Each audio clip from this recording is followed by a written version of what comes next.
On Thursday, I went from one pastoral visit to the next. The first one where one's life is coming to a close, while the next was a blessing of a 4-month-old child whose life was just beginning. In both cases, there was a sense of feeling trapped in a body slowly moving in a way that others around had to help, sometimes needing assistance with eating and going from place to place. It's that slow process of life coming to a close that can be most difficult on a spouse or on a child caring for their parent in a gracious way. There seems to be a sense of being frozen in our freedom. Meanwhile, in the infant's mother's feeding schedule is becoming consumed with planning around those cycles of sleep and shifting from one activity to the next as needed while not being able to think clearly from the lack of sleep. Even in enjoying the joys of being with those who are near the end and those in the very beginning, there is still a sense of feeling trapped in a world while depending on our human skills. We seek that great consistency in the gift of sleep. To sleep in our own bed instead of in a chair in the hospital or a rocker while the baby fades to the rhythm of your own breathing. Yet we are grateful to be there for our child or parent who needs us. I always marveled at my own father who literally could sleep anywhere, especially in an uncomfortable pew on Sunday mornings. To be able to lay down and to sleep like a dog with no care or concern in the world, to sleep because there was no responsibility stressing one enough to disrupt us. However, it's this responsibility placed upon another is meant to reveal trust. Jesus trusted those experienced fishermen on the water enough that he could lay his head on the cushion and to go into a dream world. Even as a baby begins to cry, or the call button for a nurse is screeching across the hallway, or a storm roars in, Jesus remains steady, helping us to find ways to lean on him so that we can rest soundly. Jesus can sleep because Jesus fully trusts in God. We have this wonderful Old Testament lesson today that tells of the great triumph of the underdog. David faces off to Goliath, the giant, the champion of the Philistines. And as Goliath towers over the frame of David, who is only a youth, ruddy and handsome in appearance, the Philistine insults David, saying, "Am I a dog and you come to me with sticks?"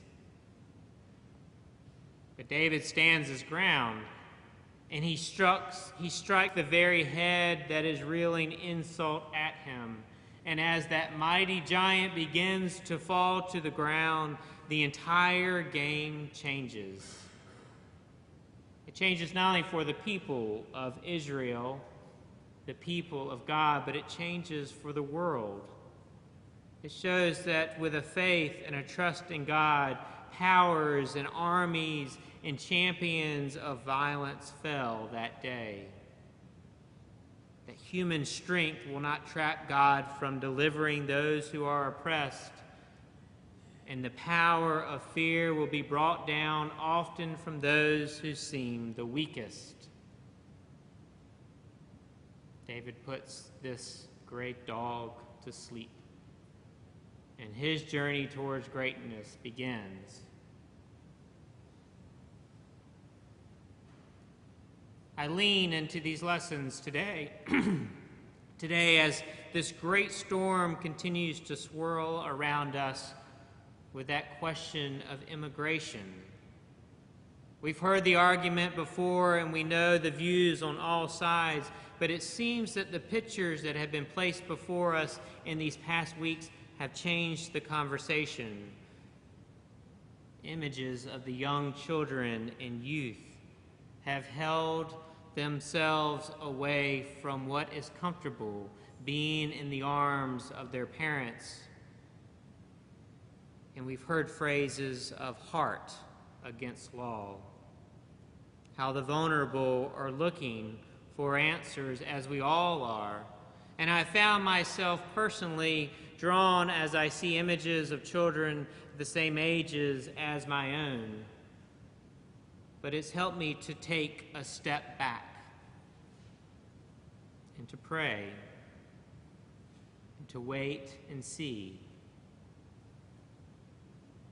As followers of Christ, I found great comfort in those lessons today. I heard reminders of another community in crisis in Corinth. And as Paul writes to the people of Corinth, reminding them that he too knows what it's like to be in prison and to have sleepless nights,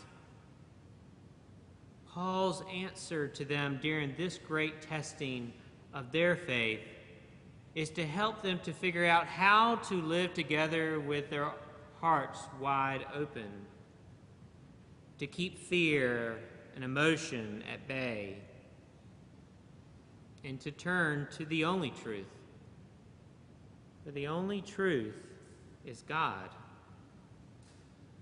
When you're scared, standing before such overwhelming giants, we reach into our faith in those moments so we can respond with love.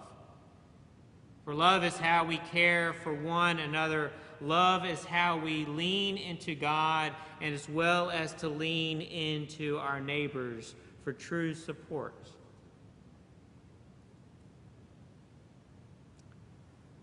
In Mark's gospel today, Jesus is in the boat with all the boys on Galilee.